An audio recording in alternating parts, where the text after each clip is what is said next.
നമ്മളെ നോക്കിയിട്ടില്ലേ പഠിക്കുന്ന അടുത്ത തലമുറ. അതെ അതെ അതെ. അയാൾ ഇത്രയും വയസ്സായിട്ട് എന്താണ് കളിക്കുന്ന, അയാൾ വൃത്തിയായിട്ട് അങ്ങനെ പറയിക്കില്ലേ? അതാണ് ഞാൻ പറഞ്ഞത്. ഞാൻ ലഹരി സാധനം ഉപയോഗിക്കില്ല, മദ്യപിക്കില്ല, ഒരു കേസിൽപ്പെടില്ല, ഞാൻ പറഞ്ഞില്ലേ. ഇതൊക്കെ ഒരു മാതൃക ജീവിതമായിരിക്കണം എന്നാണ് എൻ്റെ. ഒരു മക്കളെ എന്നെ കണ്ടു പഠിക്കരുത് മോശമായിട്ട്. കുഞ്ഞുങ്ങളൊക്കെ എന്നെ ഒരു കുറ്റവും പറയില്ല.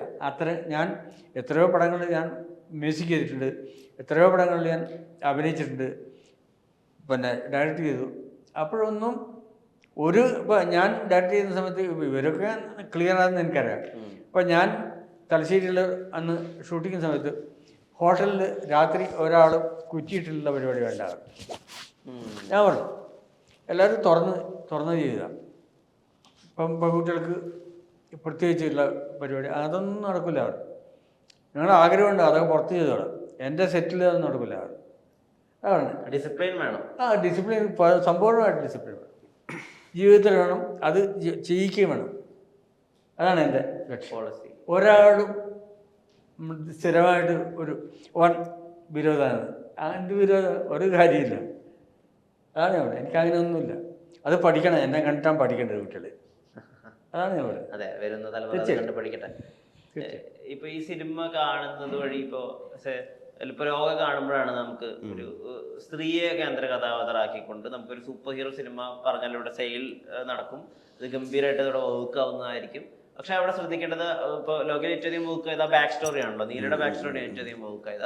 അതായിരുന്നു സിനിമയുടെ ഒരു സിനിഫൈ എന്നുള്ള രീതിയിലുള്ള ടേക്ക് അവേ. ഇപ്പം റിവോൾവർ ഒക്കെ ചെയ്യുന്ന സമയത്ത് ഉള്ള ഒരു ടേക്ക് അവേ എന്തായിരിക്കും? ഇപ്പം സൂപ്പർ ഹീറോസ് ഓഫ് മാൽഗോവൻ എന്നൊക്കെയുള്ള സിനിമ കാണുമ്പോൾ നമുക്കൊരു ടേക്ക് അവേ ഉണ്ട്. അപ്പം കുറച്ച് ഗ്രാമത്തിലുള്ള ആളുകൾ ഒരാളുടെ ജീവിതത്തിലെ അവസാനത്തെ ആഗ്രഹമായിട്ട് ഒരു സിനിമ ചെയ്യാണ്, ഒരു സൂപ്പർ ഹീറോ സിനിമ. അതുപോലെ ഈ സിനിമ കാണുമ്പോൾ ഒരു സിനിമാ പ്രേമിക്ക് ഉണ്ടാകുന്ന ടേക്ക് അവേ എന്തായിരിക്കും? ഇത് നമ്മുടെ ഇടയിൽ കുറെ ഡിസ്റ്റർബ്ഡ് ആയിട്ടുള്ള കുട്ടികളുണ്ട്. അങ്ങനത്തെ ഒരു കുട്ടീനെ ഈ സിനിമ ഇൻസ്പയർ ചെയ്യിപ്പിക്കുന്നതാണ് എനിക്ക് തോന്നുന്നത്. കാര്യം ഇത് കുറേ കൂടി അവരോടായിരിക്കും ഇതിൻ്റെ ഒരു കമ്മ്യൂണിക്കേഷൻ ഉണ്ടായിരിക്കുക. പല കാര്യങ്ങൾ കൊണ്ടും വീട്ടിൽ പ്രശ്നങ്ങളുള്ള പിള്ളേരുണ്ടാവാം, പുറത്ത് കുറേ ഉണ്ടാവില്ല, സ്കൂളിൽ പ്രശ്നങ്ങളുള്ള പിള്ളേരുണ്ടാവാം, ആരും ഇല്ലാത്ത പിള്ളേരുണ്ടാവാം. അപ്പോൾ അവരെ സംബന്ധിച്ചോളം ഇത് അവർക്ക് ഒരു ഇൻസ്പിറേഷൻ ആയിരിക്കും. അങ്ങനത്തെ കുട്ടികൾ ചേർന്ന് ചെയ്യുന്ന ഒരു പരിപാടിയാണ് ഇതിനകത്ത്. അതുകൊണ്ട് തന്നെ ഇത് അവരോടായിരിക്കും നമ്മൾ കൂടുതൽ കമ്മ്യൂണിക്കേറ്റ് ചെയ്യാൻ തോന്നുന്നു. അപ്പം അതാണ് അതിൻ്റെ ഒരു ടേക്ക് അവേ.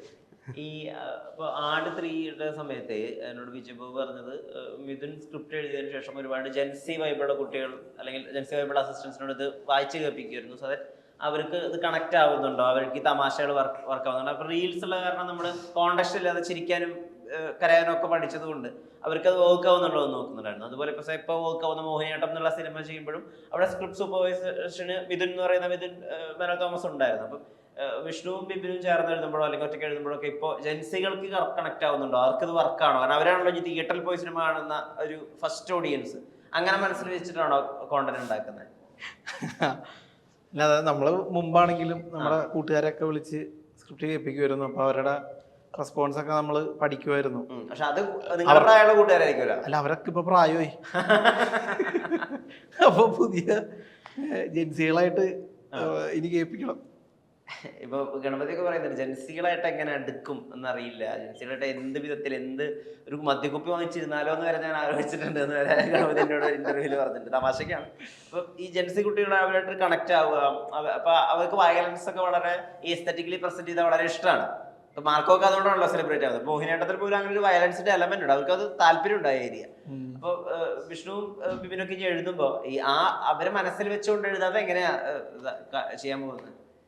എനിക്ക് അറിഞ്ഞൂടാ. നമ്മള് എഴുതിയത് ഇപ്പൊ ജെൻസികളായിട്ടുള്ള കുറച്ച് ആൾക്കാരെ കേൾപ്പിച്ചിട്ട് അവർക്കൊക്കെ ഭയങ്കര വർക്കാണ്. അപ്പൊ എല്ലാരെയും തൃപ്തിപ്പെടുത്തണമെന്ന് നമുക്കൊരു ആഗ്രഹമുണ്ട്. അതുകൊണ്ട് നമുക്ക് ഓക്കെ ആയത് മാത്രമേ നമ്മൾ എഴുതുള്ളൂ. അപ്പൊ നമ്മുടെ ടേസ്റ്റ് ഉള്ളവർക്ക് ഓക്കെ ആയിരിക്കും. അപ്പൊ ഇത് മറ്റുള്ളവർക്കും വർക്കാവോ ഇല്ലയോ എന്ന് അറിയണമല്ലോ. അതുകൊണ്ട് നമ്മൾ ഈ പറഞ്ഞ പോലെ നമ്മുടെ പരിചയത്തിലുള്ള ജെൻസികളായിട്ടുള്ള അങ്ങനത്തെ ഏറ്റവും പുതിയ കുറച്ച് സുഹൃത്തുക്കളെയൊക്കെ വിളിച്ച് കേൾപ്പിച്ചു. അപ്പൊ അവർക്കൊക്കെ വർക്കാണ്. അപ്പൊ ഓക്കെ, അന്ന് ഇത് വർക്കാവും എന്നുള്ള പ്രതീക്ഷയിലാണ് നമ്മളിപ്പോ മുമ്പോട്ട് പോകുന്നത്. സാർ ഇപ്പൊ ഒരുപാട് പ്രണയഗാനങ്ങളൊക്കെ എഴുതിയിട്ടുള്ള ഒരാളാണല്ലോ. ഇപ്പൊ ഇപ്പോഴത്തെ കാലഘട്ടത്തെ പ്രണയത്തിന് ഒരുപാട് മാറ്റങ്ങൾ സംഭവിച്ചിട്ടുണ്ട്. പ്രണയത്തിന് ഒരുപാട് പുതിയ പേരുകൾ സംഭവിച്ചിട്ടുണ്ട്. ഇപ്പോൾ രണ്ടുപേർക്ക് തമ്മിൽ ഇഷ്ടമുണ്ട്, പക്ഷെ അതിന് ഒരു കമ്മിറ്റ്മെന്റ്, ഒരു അങ്ങോട്ടും ഇങ്ങോട്ടുള്ള എന്തെങ്കിലും ഒരു നിബന്ധനകൾ വെക്കാനൊന്നും താല്പര്യമില്ല. അപ്പൊ ആ ഒരു അവസ്ഥയെ സിറ്റുവേഷൻഷിപ്പ് എന്നുള്ള പേരിലൊക്കെ വിളിക്കുന്നു.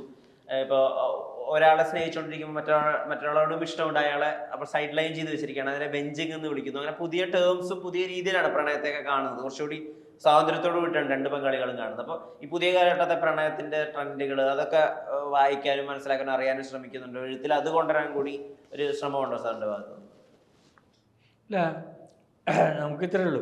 ഇപ്പം ഞാൻ എഴുതിയ പുതിയ പാട്ടിൽ മിന്നൽ വിള കയ്യിലിട്ട പെണ്ണഴകെ എത്തി തൊടാൻ എത്തിക്കില്ല മരിവില്ലാണ് നീ. നമ്മൾ അന്നുള്ളതും ഇന്നുള്ളതുമായ സത്യമാണിത്.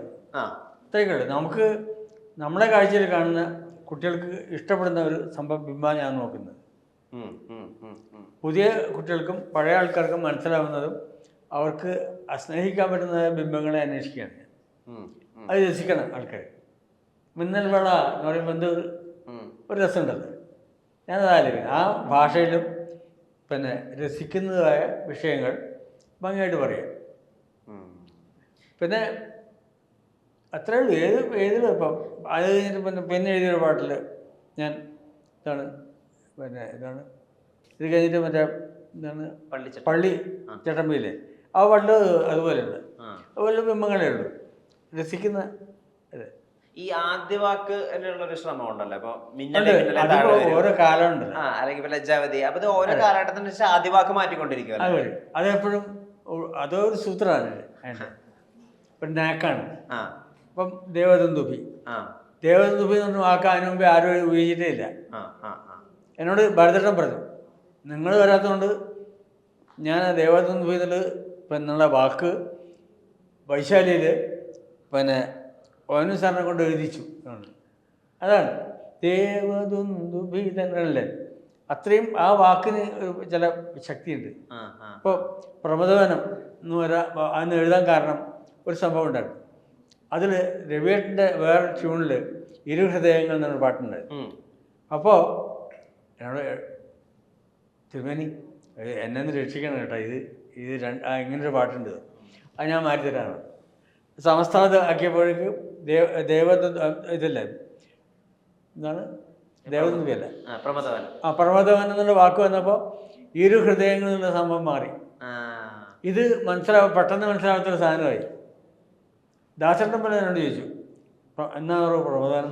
ഞാനും പാടിയിട്ടുണ്ട്, പക്ഷേ ഞാൻ പറഞ്ഞത് പ്രകർഷണ മതിപ്പിക്കുന്ന വനം, അതാണ് അതിനർത്ഥം. നമ്മളെ ഉത്സാഹം കൊള്ളിക്കുന്ന വനം അതൊന്ന്. പിന്നെ ഒന്ന് അന്തഃപുരത്തിലെ ഉദ്യാനം, ഒരർത്ഥം.